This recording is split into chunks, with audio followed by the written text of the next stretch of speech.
You ask Tiger to solve.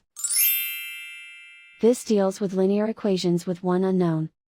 The final result is y equals 2. Let's solve it step by step. Group all y terms on the left side of the equation. Subtract y from both sides. Simplify the arithmetic. Group like terms. Simplify the arithmetic. Isolate the y. Divide both sides by 9. Simplify the fraction.